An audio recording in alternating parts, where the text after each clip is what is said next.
एक लंबे समय पहले एक गांव में सुरेश और कीर्तना नामक पति पत्नी रहते थे। उनके गीतिका नामक एक सुंदर सी बेटी थी। सुरेश हमेशा सबके सामने बेवजह गर्व से पेश आता था। एक दिन शाम के समय में कीर्तना उनके घर पे वड़ा पाव बनाती है। कीर्तना, तुम्हारे हाथ का ये वड़ा पाव सच में बहुत स्वादिष्ट है। और इतने में उनके घर सुरेश के रिश्तेदार आते हैं। अरे सही समय पे आए हैं, मेरी बीवी अभी अभी गर्मा गर्म वड़ा पाव बना रही है, बहुत स्वादिष्ट है। कीर्तना, जरा मेरे रिश्तेदारों के लिए भी वड़ा पाव बना के ले आना। जी अभी लाई। ये कह के गर्मा गर्म वड़ा पाव बना के वहां लाती है और उनके रिश्तेदारों को परोसती है। उनके रिश्तेदार उसे खाने के बाद कहते हैं, सुरेश, तुमने ठीक कहा, हम वाकई ही सही समय में आए हैं, वरना इतने स्वादिष्ट वड़ा पाव हम नहीं खा पाते। मेरी बीवी जब भी वड़ा पाव बनाती है ऐसे ही एकदम स्वादिष्ट वाले ही बनाती है, इसीलिए जितने भी बार बनाती है मैं उन्हें उतने ही प्यार से खाता हूँ। हाँ, बात तो सही है, इतने स्वादिष्ट वड़ा पाव तो कोई आसानी से नहीं बना सकता। अगर तुम्हारी बीवी ने दुकान लगाया तो लोग खरीद के खाएंगे ने। हाँ नरेश, अगर मैं इतना स्वादिष्ट वड़ा पाव बनाती तो पक्का दुकान लगा देती। अगर मैं अपनी बीवी के साथ एक वड़ा पाव का दुकान शुरू करूंगा तो सभी वही आके खाएंगे और उन्हीं स्वादिष्ट वड़ा पाव के बारे में सारा गांव बात करेगा। ये एक अच्छा सोच है। ऐसे ही उसके रिश्तेदारों के जाने के बाद भी उसी विचार के बारे में सोचते रहता है। तब कीर्तना को नजर आता है कि उसके पति किसी सोच में पड़े हैं। उनके पास जाकर कहती है, क्या हुआ जी, किस चीज के बारे में इतना सोच रहे हैं आप? कीर्तना, तुमने तो सुना है ना कि मेरे रिश्तेदारों ने क्या कहा, हम हमारे घर के सामने ही एक वड़ा पाव का दुकान लगाएंगे। तब मेरे रिश्तेदारों के ही तरह इस गांव के सारे लोग उसी के बारे में बात करेंगे। ठीक है, आपके विचार के अनुसार ही हम वड़ा पाव बना के बेचेंगे, लेकिन आपको अब से ऐसे बेवजह गर्व की बातें करना बंद करना पड़ेगा। अगर आप इसी बात को मानकर अपने बर्ताव को बदलने का वचन देंगे तो ही हम ये व्यापार शुरू करेंगे। हाँ, अब अगर मैं अपनी बीवी की बातों को नहीं मानूंगा तो वो शायद व्यापार शुरू करने के लिए नहीं मानेगी और मेरे ख्यालों के अनुसार कुछ नहीं होगा। ठीक है कीर्तना, तुम्हारी इच्छा के ही अनुसार मैं अपना बर्ताव बदलूंगा। हम कल से ही वड़ा पाव बना के बेचेंगे। और ऐसे ही वो बाहर जाकर वड़ा पाव की तैयारी के लिए जरूरी सामग्री लेकर आता है और अगले दिन नरेश उनका दुकान शुरू करके उसकी बीवी को वड़ा पाव बनाने के लिए कहता है। कीर्तना उसके पति के बातों के अनुसार ही वड़ा पाव बनाना शुरू करती है। स्वादिष्ट और गर्मा गर्म वड़ा पाव, आइए बाबू आइए। ऐसे जोर जोर से चिल्लाने के कारण उस तरफ जाते हुए सारे लोग आकर्षित होकर उसके दुकान आते हैं और वड़ा पाव लेके उन्हें खाने लगते हैं। सुरेश, वड़ा पाव तो बहुत गर्म और स्वादिष्ट है। हाँ, अब तक मैंने इतने स्वादिष्ट वड़ा पाव कहीं नहीं खाया है। हाँ, मेरी पत्नी बहुत अच्छा वड़ा पाव बनाती है, उसकी तरह तो और कोई नहीं बना सकता है। ऐसे उनको वड़ा पाव देकर उनसे पैसे लेता है। उस रात को जब बैठ के वो आए हुए पैसों की गिनती करने लगते हैं तो कीर्तना कहती है, अरे वाह, पहले ही दिन हमें लाभ आया है जी। निवेश के पैसों से ज्यादा पैसे तो हमने कमाया है। क्या सच में? अगर हमने ऐसे ही इसे बरकरार रखा ना तो जल्द ही हमारा बहुत बड़ा व्यापार बन जाएगा कीर्तना। हाँ, आप सही कह रहे हैं। पहले ही दिन उतने पैसे देख पति पत्नी दोनों खुश होते हैं। ऐसे ही वो हर रोज उनके सोच के मुताबिक वड़ा पाव बना के उसे बेचते हैं और कुछ ही दिनों में उनका व्यापार अच्छा चलने लगता है। मेरे सोच के मुताबिक ही हमारा व्यापार अच्छा चल रहा है, किसी और के दुकान में तो इतने लोग ही नहीं आते हैं। कुछ दिन पहले शुरू करने के बावजूद हमारा व्यापार बाकियों से बहुत बेहतर चल रहा है। और हमेशा की तरह सुरेश वापस बेवजह के गर्व में डूब जाता है और बाकियों को भी वही बातें सुनाते रहता है। उस दिन दुकान को आए एक आदमी को वड़ा पाव लाकर देता है। मैं यहाँ जब भी वड़ा पाव खाता हूँ बहुत स्वादिष्ट होता है, एक भी बार इसका स्वाद नहीं बदला। हाँ, आपने सही कहा, मेरी बीवी बहुत अच्छा वड़ा पाव बनाती है। नया व्यापार होने के बावजूद बाकियों से हमारा बहुत अच्छा चल रहा है। हाँ, ऐसे ही वहाँ मौजूद सभी से बात करता है और ऐसे ही बात करते हुए वो उन लोगों से पैसे लेना भूल जाता है। उसके पैसे ना लेने के कारण सभी वहाँ आके उसकी गर्व की बातें सुनकर पैसे दिए बिना चले जाते थे। कुछ दिन बाद सबको जब सुरेश की कमजोरी का पता लग गया तो वो वड़ा पाव मंगा के उसे खा के पैसे देने के लिए उसके पास जाकर वड़ा पाव के बारे में बात करना शुरू करते थे। सुरेश उनके बातों में पड़ के गर्व की बातें करता था और उनसे पैसे लेना भूल जाता था और कुछ देर बाद वो लोग वहाँ से पैसे दिए बिना चले जाते थे। सुरेश के इस बर्ताव के कारण उनके व्यापार में नुकसान होता है और अचानक उनके सपने टूट जाने पर पति पत्नी दोनों बहुत निराश होते हैं। कीर्तना, मुझे माफ करो, इस सब का कारण मैं हूँ। मेरे इस झूठे गर्व के कारण ही सबको मेरी कमजोरी का पता लग गया और उन्होंने उसका फायदा उठाया, इसीलिए हमें अब नुकसान भुगतना पड़ रहा है। ऐसे कह के बहुत दुखी होता है। आपको अपनी गलती का एहसास हो गया, बस ये काफी है। अब से हम हमारा व्यापार ढंग से चलाएंगे। ठीक है कीर्तना। और तब से पति पत्नी दोनों उनका वड़ा पाव का व्यापार बहुत अच्छे से चलाते हुए खुश रहते हैं। भुट्टे वाला। एक गांव में 3 सबसे अच्छे दोस्त भूषण, रवि और संतोष रहते थे। इन तीनों दोस्तों ने मिलकर मकई की फसल की कटाई शुरू की। उनकी पत्नियां नाश्ते के डिब्बे के साथ रोज खेत आती थीं और अपने पतियों को खाना खिलाती थीं। तीनों किसान एक दूसरे के बहुत करीब थे, यहाँ तक कि उनकी पत्नियां भी एक दूसरे के बहुत करीब थीं।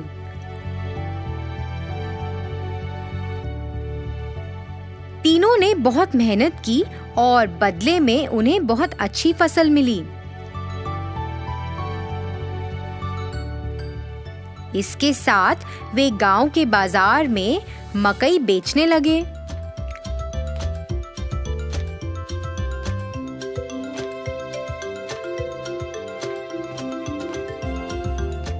कुछ ही समय में स्वाद और मिठास के कारण सभी मकई भुट्टे बिक गए और दिन के अंत में उन्हें खूब कमाई हुई।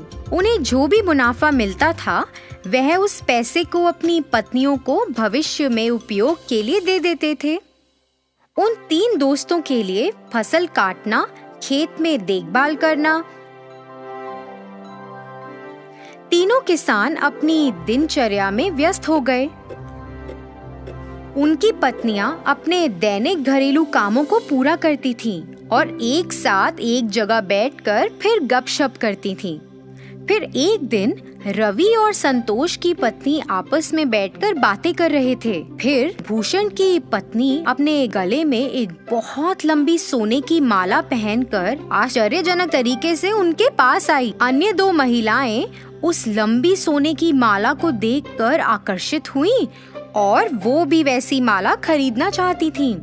यह जानने के बाद कि भूषण की पत्नी ने अपने पति की बचत से सोने की लंबी चेन खरीदी है, उन्होंने भी अपने पतियों की बचत से सोना और साड़ी खरीदे और फिर उन्होंने ऐसा करना शुरू कर दिया।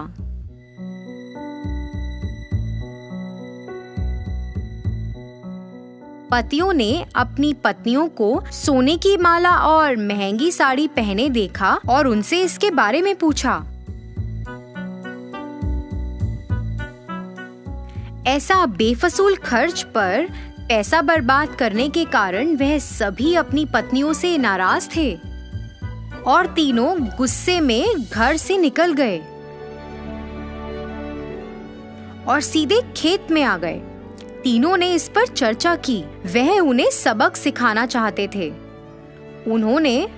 उन्हें ऐसा लगा कि अगर वह अब सही निर्णय नहीं लेंगे तो भविष्य में नुकसान उठाना पड़ सकता है। इसलिए वे एक विचार लेकर आए जो इस मामले में उनकी मदद कर सकता था। इसे लागू करने के लिए सभी घर वापस गए। हमारे भविष्य के बारे में बिना सोचे तुमने हमारी बचत को बर्बाद कर दिया। इसके बदले में तुम्हें एक व्यवसाय या नौकरी करके अपने सोने और साड़ियों के मूल्य जितना पैसा कमाना पड़ेगा।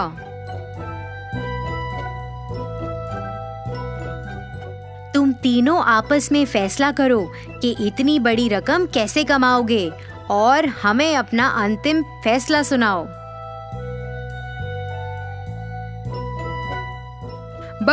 हमें बस ये बताएं कि आप तीनों कब शुरू करने जा रहे हैं। जल्दी निर्णय लो। आप महिलाओं के पास सिर्फ 30 दिन हैं।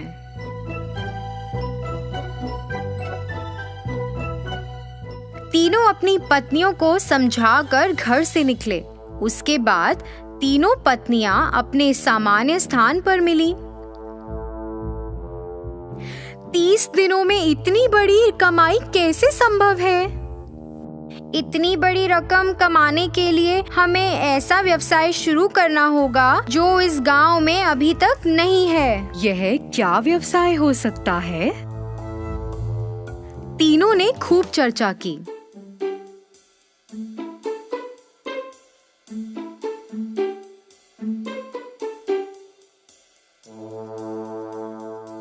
अरे, मेरे पास विचार है। हमारे पति से सभी भुट्टे खरीदते हैं। हम 3 प्रकार के भुट्टे बेच सकते हैं। एक कच्चे, फिर एक तले हुए और एक वो जिस पर नींबू, नमक और काली मिर्च का लेप हो। अन्य 2 महिलाएं भी भूषण की पत्नी से सहमत थी। वे तीनों अपने पतियों के पास गईं और अपने विचार के बारे में बताया। उनकी बात सुनकर तीनों किसानों ने सहमति जताई। उस दिन से उन तीनों ने बहुत मेहनत करना शुरू कर दिया, जैसा कि उन्होंने अपने पतियों से वादा किया था। उन्होंने अपनी दुकान के ठीक सामने एक बोर्ड लगाया जिस पर लिखा था कच्चा भुट्टा 15 रुपए, तला हुआ भुट्टा 20 रुपए और तला हुआ भुट्टा नमक, नींबू और काली मिर्च के साथ 25 रुपए। एक महिला ने भुट्टे का छिलका उतारा, दूसरी ने भुट्टे को भूना और तीसरी ने भुट्टे पर नींबू, नमक और काली मिर्च का लेप लगाया। बाद में उन्होंने उसे बेचकर पैसे कमाए। हालांकि ये महंगा था, पर फिर भी लोगों ने उसे खरीदना शुरू किया। 2 दिनों में ही काफी लोग भुट्टे लेने के लिए आए।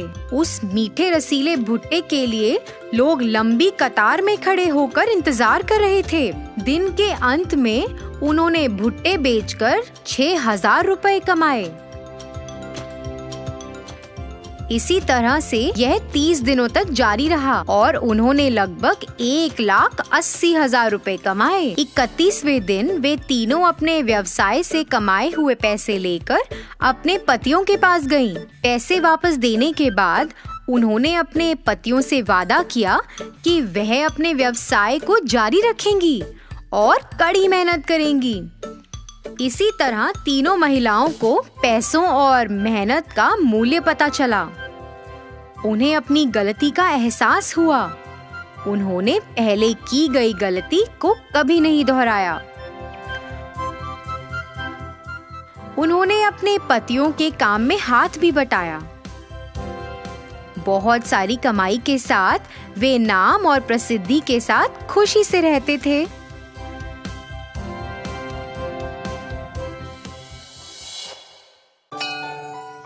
भूमेश्वर नामक गांव में याकूब नामक एक टोकरी वाला रहता था। याकूब बचपन से ही अपनी माँ को टोकरी बनाने में मदद करते खुद बनाना सीख गया था। उसकी माँ का बीमारी के कारण देहांत हो जाने के बाद अकेले टोकरी का व्यापार चला रहा था। एक दिन में 25 से 30 टोकरी बनाने का सामर्थ्य बन गया था। हर रोज जंगल में जाकर टोकरी बनाने के लिए जरूरी चीजें इकट्ठा करके उनको दुकान ले जाके अपना काम शुरू करता था। जितने कर सकता था उतने टोकरी बना के बेचता था। आए हुए आमदनी से घर के लिए जरूरी चीजें खरीद कर बचे हुए पैसों को 2 अलग अलग पेटियों में इकट्ठा करता था। ऐसे ही एक दिन जब याकूब अपने दुकान में काम करते व्यस्त था, एक 13 साल का बालक वहां पे आके याकूब से भीख मांग रहा था। भैया 2 रुपए, बस 2 रुपए दीजिए भैया। बच्चे को ऐसे देख याकूब उसको 2 रुपए देता है। अगले दिन हर रोज की तरह जब याकूब अपने ही काम में मग्न था, तो कल जो बालक आया वही बालक वापस आके उसे भीख मांग रहा था। ऐसे उसका रोज आना देख याकूब पूछता है, तुम्हारा नाम क्या है? ऐसे हर रोज क्यों भीख मांग रहे हो बेटा? मेरा नाम वासु है भैया। ऐसे भीख मांगने से ही मुझे खाना मिलती है भैया। अरे रे, अच्छा ठीक है, हर रोज खाना मिलने के उपाय है मेरे पास, बताओ तुम्हें। वो क्या है भैया? मैं तुम्हें टोकरी बनाना सिखाऊंगा, और इतना ही नहीं, मैं तुम्हें दिन में 3 बारी खाना भी दूंगा। मेरे साथ रहते हुए काम करोगे? माँ बाप के ना होने पर और 3 बारी दिन में बिना भीख मांगे खाना मिलने की खुशी में वासु याकूब के प्रस्ताव को खुशी खुशी स्वीकार करता है। और उस दिन से हर रोज वासु भी याकूब के साथ दुकान जाना शुरू करता है। याकूब को टोकरी बनाने में मदद करते हुए काम सीख लेता है। केवल इसी में नहीं, बल्कि याकूब को खाना बनाने में भी मदद करता था। ऐसे ही हर काम में वासु याकूब के लिए एक सहारा बन गया था। एक दिन याकूब और वासु टोकरी को बनाने के चीजें लाने जंगल जाके लौट रहे होते हैं। याकूब अपने सिर पे लकड़ियों को उठाता है और वासु अपने हाथ में बाकी चीजें उठाता है। कच्चा रास्ता होने के कारण उसमें बहुत गड्ढे होते हैं। याकूब अपना संतुलन खो देता है और नीचे गिर जाता है। याकूब को नीचे गिरे हुए देख वासु परेशानी में मदद के लिए इधर उधर देख के चिल्लाता है।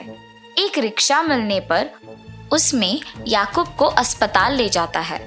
डॉक्टर याकूब की चिकित्सा करने के बाद उसके कमरे में आके कहते हैं, याकूब का बायां हाथ टूट गया है। उसे लगभग 6 महीने आराम की आवश्यकता है और उसे कोई काम नहीं करना चाहिए। उसे सख्ती से आराम कराना चाहिए।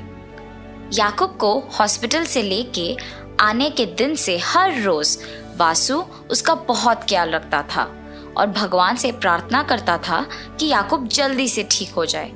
ऐसे ही दिन गुजर जाते हैं। बचाई गई सभी पैसे याकूब के अस्पताल के बिल, दवाइयाँ, घर के बिलों पर खर्च किए जाने पर और सारी बचत सिर्फ 2 महीने में खत्म हो जाने पर उन दोनों को पता नहीं चलता है कि आगे क्या करें। मैं वापस काम शुरू कर देता हूँ। हमारे पास खाने के लिए तक पैसे नहीं हैं। आपकी चिकित्सा को हुए कम से कम 2 महीने भी नहीं हुए पूरे। जब तक आप 6 महीने तक आराम नहीं करेंगे तब तक आप पूरी तरह से ठीक नहीं हो पाएंगे। ऐसे कहकर वासु घर के बाहर आकर सोचता है, हमें याकूब जी के दवाइयों और घर के बिल के लिए पैसे चाहिए। क्या किया जाना चाहिए? उसी समय पर उसको अपने घर के सामने 4 बच्चे भीख मांगते हुए नजर आते हैं। वो देख वासु, मुझे भी याकूब जी ने भीख मांगने की स्थिति से टोकरी बनाने की स्थिति तक ले आए।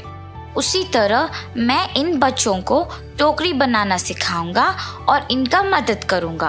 तब इससे हमें पैसे मिलेंगे और हम याकूब जी के लिए दवाइयाँ ले सकेंगे। ऐसे सोचकर वासु उन बच्चों के पास जाता है। ऐसे भीख क्यों मांग रहे हो? बिना भीख मांगे तुम्हें हर रोज खाना मिलने का उपाय मेरे पास है। मेरे साथ आओगे? 3 बारी खाना खाने की आशा में बच्चे वासु का कहना सुनकर आते हैं और टोकरी बनाना सीखने के लिए आते हैं। वासु उनको सिखाने के लिए अपनी तरफ से बहुत कोशिश करता है, मगर वो बच्चे श्रद्धा नहीं होने पर सीख नहीं पाते और अंत में उन्हें सिखाने के दौरान वासु खुद कुछ टोकरियां बनाता है और जो पैसे उससे मिलता है उसे बचाता था। ये सब देख के वो बच्चे कोई ना होने के समय पे आके वो पेटी खोल के पैसे लेके वहां से भाग जाते हैं। हर रोज की तरह जब वासु दुकान खोलने आता है तो देखता है कि दुकान पहले से ही खुली हुई है। अंदर किसी के ना होने पर परेशान होता है और अंदर जाता है। पैसों के पेटी थोड़ा खुला होने के कारण वो उसे पूरी तरह से खोलता है और उसे खाली देख के वो घबरा जाता है। फिर वो समझता है कि निश्चित रूप से उन 4 बच्चों ने ही लालच के कारण पैसे चुराए होंगे। वो हर जगह उन्हें खोजता है, सभी गलियों में, लेकिन वे कहीं नहीं मिल रहे थे। इसके साथ वो घर लौटता है, बहुत निराश होते हुए। रोते हुए घर आए वासु को देख, क्या हुआ वासु, क्यों रो रहे हो? गलती हो गई याकूब जी, मुझे माफ कीजिए। क्या हुआ वासु, ये तो बोलो। और वासु याकूब को सब कुछ बताता है। रोना मत वासु, तुमने एक अच्छी सोच से उनकी मदद करने की कोशिश की और पैसों के लालच में वो लोग चोरी करके भाग गए। इसमें गलती उनकी है, तुम्हारी नहीं। अच्छे लोगों को अच्छा ही होता है। ऐसे वासु को याकूब ने समझाया। याकूब के बचत के थोड़े पैसे वासु को देकर टोकरी बनाने की चीजें लाने कहता है। वासु के लाए चीजों से टोकरी बनाने में याकूब से जितना हो सके उतना मदद करता है और वासु को अपना साइकिल देके टोकरियां बेचने बाहर भेजता है। और ऐसे ही दोनों से जितना हो सके उतना काम करके पैसा कमा के खुशी से जीते हैं। इस कहानी का नैतिक है, ये जरूरी नहीं है कि गलत करने वालों से हम अच्छे से ना पेश आए। उनके बर्ताव से उनका स्वभाव पता चलता है और तुम्हारे बर्ताव से तुम्हारा स्वभाव पता चलता है।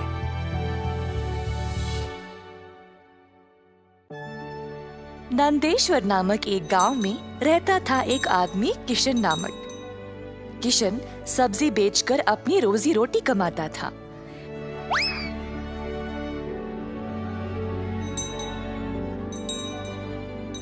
किशन अकेला था तो उसी को खेत जाकर किसानों से सब्जी लाना पड़ता था।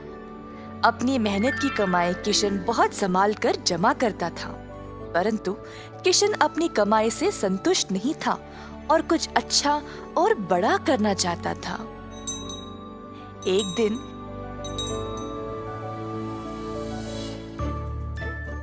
किशन सब्जी बेच रहा था जब एक बूढ़ी महिला अपने सिर पर सब्जी की टोकरी लिए जा रही थी। सब्जी ले लो, सब्जी ले लो। किशन उस बूढ़ी औरत को देखकर हैरान रह गया। ये महिला इतनी उम्र में सब्जी बेच रही है। किशन के सब्जी बेचने से पहले ही बूढ़ी महिला ने घर घर जाकर सब बेच दिया। जब तक किशन पहुंचा, किसी को भी और सब्जी की जरूरत नहीं थी। किशन को बुरा लगा तो उसने सोचा कि वह कल के दिन जल्दी आएगा और कुछ न कुछ बेचेगा।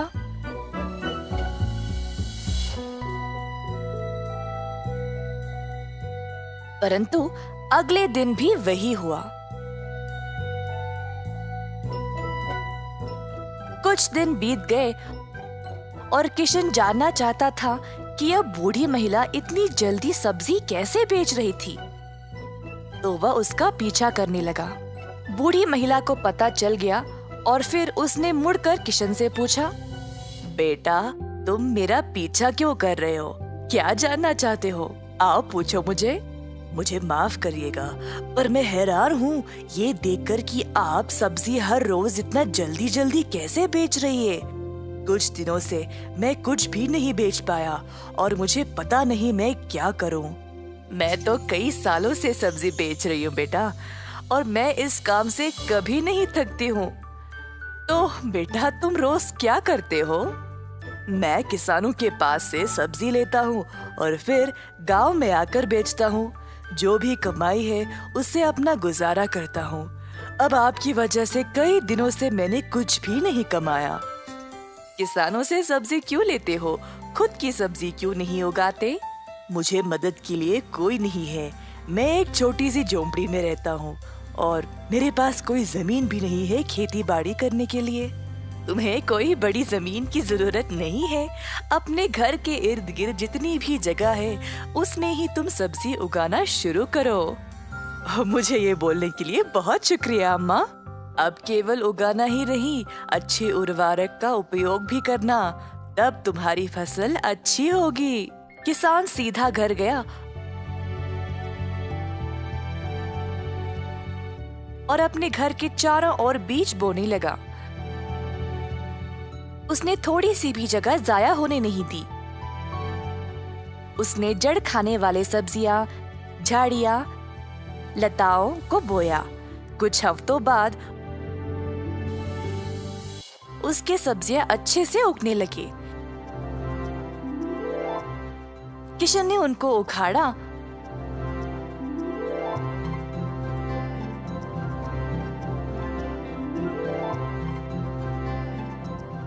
और गांव गया बेचने के लिए।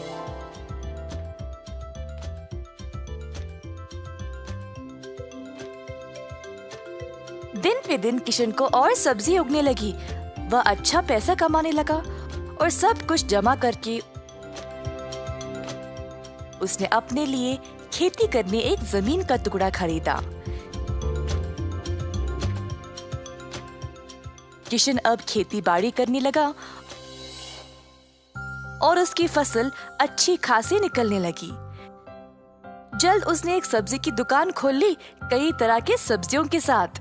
गांव के सारे लोगों को किशन की सब्जियां अच्छी लगने लगी और उसी के पास आने लगे सब्जी खरीदने। किशन ने अब नौकर चाकरों को भी काम पे लगाया और अपनी दुकान को और बड़ा कर दिया। एक साल के अंदर ग्राम प्रधान ने देखा कि कैसे किशन ने मेहनत करके अपने आप को खड़ा किया है। उनको किशन बहुत पसंद आया और अपनी बेटी का हाथ किशन को विवाह में दे दिया। किशन के पास अब एक सफल कारोबार, एक सुंदर परिवार और एक अच्छा जीवन था। अतः थोड़ी सी बुद्धि और मेहनत से उसका सपना पूरा हो गया। एक लंबे समय पहले एक गांव में हेमंत और शारदा नामक पति पत्नी रहते थे। उनका रितिका नामक एक सुंदर सी बेटी भी थी। हेमंत अपनी बेटी से बहुत प्यार करता था। वो जो भी मांगती थी हेमंत उसे देता था। रितिका को पेड़ पौधे उगाना बहुत पसंद था। हेमंत खेती करते हुए आए पैसों से अपने परिवार का देखभाल करता था। एक दिन जब रितिका पाठशाला से वापस आ रही थी, उसे रास्ते में एक आदमी आम के पौधों को बेचते हुए नजर आता है। मेरे घर के पास बहुत सारा खाली जगह है, इन पौधों को लेके वहाँ उगा सकती हूँ। ऐसे सोचकर वो उस आदमी के पास जाती है। अंकल, आपके पास मौजूद सारे अलग अलग पौधों में से एक एक प्रकार मुझे दे दीजिए ना। इतने प्रकार के आम के पौधों के साथ तुम क्या करोगे बेटी? मेरे घर के पास खाली जगह है, वहाँ इन्हें उगाऊंगी। ठीक है बेटी। ऐसे वो उस आदमी के पास के सारे प्रकार का एक एक पौधा लेके जाती है। रितिका उन पौधों को लेके अपने घर के पास लगाती है। एक दिन हेमंत उस खाली प्रदेश में मौजूद आम के पौधों को देखता है। अरे, इस खाली स्थान में पौधे कहाँ से आए? अगर ये पौधे पेड़ बन गए तो उनके जड़ों के वजह से ये घर बनाना मुश्किल हो जाएगा। कभी ना कभी मुझे इस स्थान में एक घर बनाना ही होगा। ये फैसला करके उन पौधों को निकालने ही जाता है जब उसकी बेटी रितिका वहाँ आके देखती है। पापा, आप उन पौधों को क्या कर रहे हो? इस स्थान में एक बड़ा घर बनाना है ना बेटा। ये पौधे जब पेड़ बन जाएंगे तो उन्हें निकालना मुश्किल हो जाएगा, इसीलिए उन्हें अभी निकाल दे रहा हूँ। पापा, आपको तो पता है ना कि मुझे पौधे उगाना बहुत अच्छा लगता है। मेरी अध्यापक भी कहती है कि पौधे उगाना अच्छी आदत है। और इतना ही नहीं, पौधों से हमें ताजा ऑक्सीजन भी मिलता है। मुझे इस खाली स्थान में पौधों को उगाना है। मेरे लिए इन्हें रहने दीजिए ना। ठीक है बेटा, मैं तुम्हें कैसे ना करूँगा। तुम्हारे लिए इन पौधों को नहीं निकालूंगा, ठीक है? ऐसे कह के वहाँ से चला जाता है। तब से रितिका उन पौधों को ध्यान से पानी डाल के उनका ख्याल रखती है। कुछ सालों बाद वो पौधे बड़े आम के पेड़ बन जाते हैं और बहुत सारे आम देते हैं। ये देख रितिका बहुत खुश होती है। अरे वाह, बहुत आम आए हैं और वो भी इतने प्रकार के। बाहर खरीदने की जरूरत भी नहीं है। उसी साल में हेमंत की खेती में पानी ना रहने के कारण फसल नहीं आता है और उसे समझ नहीं आता है कि वो उसका कर्ज कैसे चुकाएगा और इस सोच में पड़ जाता है। अरे क्या हुआ जी, आप ऐसे क्यों हो? हाँ, मुझे समझ में नहीं आ रहा है कि मैं लिया हुआ कर्ज कैसे चुकाऊंगा। रितिका उसके माँ बाप की बातें सुनकर सोच में पड़ जाती है। मैंने जिन पौधों को उगाया है उन पे बहुत आम आए हैं। अगर उनको बेचेंगे तो बहुत पैसे आएंगे। मुझे ये बात पापा को बताना है। पापा, आप निराश मत होना। आपकी बातें सुनने के बाद मुझे एक योजना आया है। क्या कह रही हो बेटी? पापा, आप पहले मेरी बात तो सुनिए, आपको तब समझ में आएगा। ठीक है, बोलो बेटी। पापा, क्या आपने देखा कि हमारे आम के पेड़ों पे कितने आम उगे हैं? पता नहीं बेटा, मैंने देखा ही नहीं। वैसे इस समय में आम के बारे में क्यों बात कर रही हो? एक बार सोचिए तो पापा, उन आम को अगर आप बेचेंगे तो बहुत पैसे आएंगे। अरे हाँ, ये तो बहुत अच्छा सोच है बेटी। मुझे तो उन पेड़ों के बारे में याद ही नहीं आया। बसंत का मौसम होने के कारण ये सोच के ज्यादा पैसे देंगे कि आम जल्दी आ गए, इससे हमारा कर्ज भी चुका सकता हूँ। ऐसे खुशी से कहता है। अगले दिन सुबह हेमंत उन पेड़ों के पास जाकर सारे आम को इकट्ठा करता है, एक बंडी पे लगा के बेचने लगता है। आम आम, मीठे आम, नारियल आम, बंगिनपल्ली आम, चित्तूर के आम, नूजीवीडू के आम, नीलम के आम, ऐसे अलग अलग प्रकार के आम को मैं आपके घर के पास लाया हूँ। लीजिए लीजिए। बसंत के मौसम में इतने प्रकार के आम आने पर सभी ये सुनकर आम खरीदने आते हैं। बाबू, 1 डजन बंगिनपल्ली के आम का क्या दाम है? डजन आम 120 के है जी। ठीक है, 1 डजन दे दो। ऐसे उसके सोच के अनुसार ही जितना भी दाम हो लोग उससे खरीदते हैं। उसके पास के सारे आम बिक जाने पर वो खुशी खुशी घर लौटता है। घर जाते ही आम बेचने से आए हुए पैसों की गिनती करता है। इस साल मेरे खेती में नुकसान आने के बावजूद मेरी बेटी की एक अच्छी आदत की वजह से आज मेरे पास पैसे हैं। रितिका, रितिका। जी पापा, क्या आपने उन आम को बेच दिया? सारे आम बिक गए बेटी, और आज अगर मेरे पास इतने पैसे हैं तो वो सिर्फ तुम्हारे वजह से। उस दिन मैंने हमारे घर के लिए उन पौधों को निकालना चाहता था, अगर रुक गया तो सिर्फ तुम्हारे लिए। आज हमें इस कठिन परिस्थिति से तुम्हारे आम के पेड़ ही बचाए हैं। अब मैं बाकी के आम भी बेचूंगा। ऐसे वो सारे आम बेच के, आम को बेच के आए हुए पैसों से एक नया आम का दुकान लगाता है। वहाँ आम बेचते हुए परिवार के साथ खुशी से रहता है।